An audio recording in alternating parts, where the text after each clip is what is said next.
भाई भाई तून कहानियां चैनल को लाइक करें, कमेंट करें और ऐसी ही रोमांचक कहानियों के लिए सब्सक्राइब करें। बेल आइकन दबाएं। बरसात की एक ठंडी रात थी। उत्तर प्रदेश के भैरवपुर गांव में घना अंधेरा छाया हुआ था।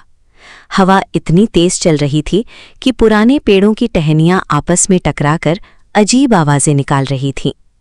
गांव के लोग हमेशा की तरह सूर्यास्त होते ही अपने घरों के दरवाजे बंद कर चुके थे, क्योंकि उन्हें पता था आज अमावस्या की रात थी और अमावस्या की रात लालटेन वाला टाकिया आता था। कहा जाता था कि लगभग 70 साल पहले गांव में रघुनाथ नाम का एक डाकिया था। वो ईमानदार और मेहनती इंसान था। एक रात वो दूर के गांव से चिट्ठियां बांटकर लौट रहा था कि रास्ते में डाकुओं ने उसे मार डाला। मरते समय उसने कहा था, मेरी आखिरी चिट्ठियां अभी भी लोगों तक नहीं पहुंची, मैं लौटूंगा। उस दिन के बाद हर अमावस्या की रात एक बूढ़ा डाकिया हाथ में पुरानी लालटेन और कंधे पर चमड़े का थैला लेकर गांव में दिखाई देता। वो हर बंद घर के सामने रुकता, दरवाजे पर एक चिट्ठी रखता और बिना पीछे देखे आगे बढ़ जाता। जिसने भी वो चिट्ठी खोली वो अगले सूरज निकलने से पहले हमेशा के लिए गायब हो गया। कुछ दिनों बाद गांव में अभय नाम का नया स्कूल टीचर आया। जब उसने ये कहानी सुनी तो हंस पड़ा। भूत भूत कुछ नहीं होता। गांव के बुजुर्ग बोले, अगर आज रात दरवाजे पर चिट्ठी मिले तो उसे कभी मत खोलना। लेकिन अभय इन बातों पर विश्वास नहीं करता था।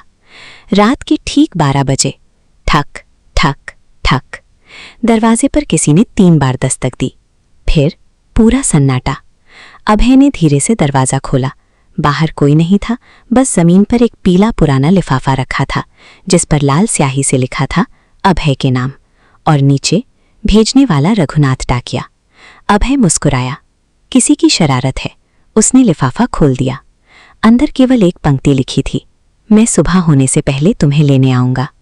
उसी पल बाहर रखी लालटेन अपने आप चल उठी। खिड़की से झांककर अभय ने देखा, दूर सड़क पर एक बूढ़ा आदमी धीरे धीरे चल रहा था। उसके हाथ में लालटेन थी, लेकिन सबसे डरावनी बात, उसके पैर जमीन को छू ही नहीं रहे थे। वो हवा में तैरते हुए चल रहा था। अभय का गला सूख गया। उसने तुरंत दरवाजा बंद कर लिया, लेकिन घर के अंदर भी लालटेन की पीली रोशनी फैलने लगी। अचानक बाहर से आवाज आई, अभय, तुम्हारी आखिरी चिट्ठी अभी बाकी है। दरवाजा अपने आप खुल गया। सामने वही बूढ़ा डाकिया खड़ा था। उसकी आंखें पूरी तरह काली थीं, चेहरे पर कोई भाव नहीं। उसने अपना थैला खोला। अंदर सैकड़ों चिट्ठियां थीं। हर चिट्ठी पर किसी न किसी गांव वाले का नाम लिखा था और उनमें से कई लोग वर्षों पहले मर चुके थे। डाकिया बोला, जो लोग अपनी आखिरी बात कहे बिना मर जाते हैं, मैं उनकी चिट्ठियां पहुंचाता हूं, लेकिन जो मेरी चिट्ठी पढ़ लेता है उसे मेरे साथ चलना पड़ता है। अभय डर के मारे कांपने लगा। उसने भागने की कोशिश की, लेकिन पूरा घर अचानक एक पुराने डाकघर में बदल गया।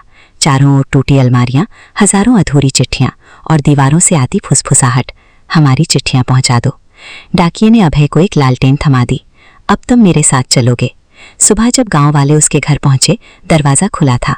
घर बिल्कुल खाली था। जमीन पर सिर्फ एक पुरानी लालटेन पड़ी थी और मेज पर एक नई चिट्ठी रखी थी। उस पर लिखा था, अगली अमावस्या मैं फिर आऊंगा। आज भी कहा जाता है, भैरवपुर गांव में अमावस्या की रात अगर कोई दूर से पीली लालटेन की रोशनी और किसी बूढ़े की धीमी आवाज सुने, डाक डाक, तो कभी भी दरवाजा मत खोलना, क्योंकि हो सकता है अगली चिट्ठी आपके नाम की हो।